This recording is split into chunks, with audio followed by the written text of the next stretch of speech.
ورجعنا لكم من جديد وبداية فقرتنا الثانية من برنامجكم الكلام في ملعبنا. أحب أرحب بضيف الكبير الأستاذ الكابتن عمرو عبد الكريم، الحاصل على شهادة جولدز أكاديمي البي تي وشهادة طب رياضي طبعا، تأهيل وإصابات وإسعافات أولية، ومعاه شهادات في مجال التغذية والتدريب. أهلا وسهلا أستاذ عمرو. اهلا بيهم. ايه شرفتنا الاخبار؟ النهارده في ربنا برنامج يخليك، شرف الكلام في ليا اكيد ملعبنا. طبعا. ربنا نورنا يا يخليك يا أستاذ كابتن. عمرو. نور كمان ربنا. في بداية فقرتنا يا أستاذ عمرو حابب أسألك سؤال.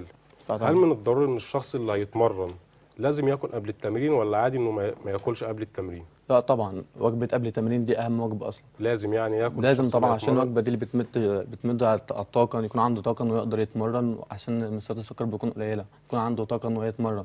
تمام. طب طبعا الوجبه دي لازم تكون متكامله من العناصر الغذائيه، البروتين والكارب، عشان يكون عنده طاقه، عشان ما يدوخش، ما يحصلوش اي هبوط. طب يا كابتن عمرو، في وجبات معينة انت بتحب تنصح بيها المشاهد انه يبدأ بيها قبل ما يتمرن؟ طبعا لازم يكون الوجبه قبل التمرين بساعتين 3 تمام. تكون فيها كل عناصر الجسم محتاجها، بروتين وكارب ونشويات.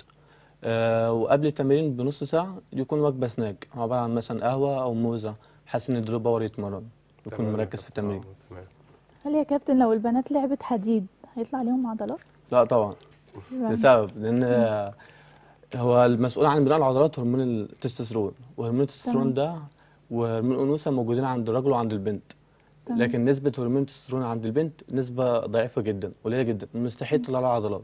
يعني ما يطلعش خالص ولا ممكن مستحيل. نسبة قليلة؟ مستحيل يطلع لها عضلات غير لو خدت هرمون خارجي تمام. بس، لكن غير كده لا. يعني اي يا كابتن عمرو، يعني احنا كنا بنشوف برضو حالات نسائية بيبقى مثلا ليها برضو عضلات مفتولة، كمان مش عضلات بس، مفتولة العضلات. دول الصورة اللي احنا بنشوفهم دي بتكون بنات واخدة هرمون تسترون والجي اتش وكده، هي دي اللي بتعمل معاهم العضلات كده. طول ما انا مش باخد اي هرمون خارجي عمري ما يطلع لي بالشكل ده. بالعكس، التمرين الحديد بيحسن من شكل البنت وشكل الانوثه فيها وشد جسمها. اكيد طبعا. يا كابتن، ازاي نعالج مشكلة اول يوم في الجيم؟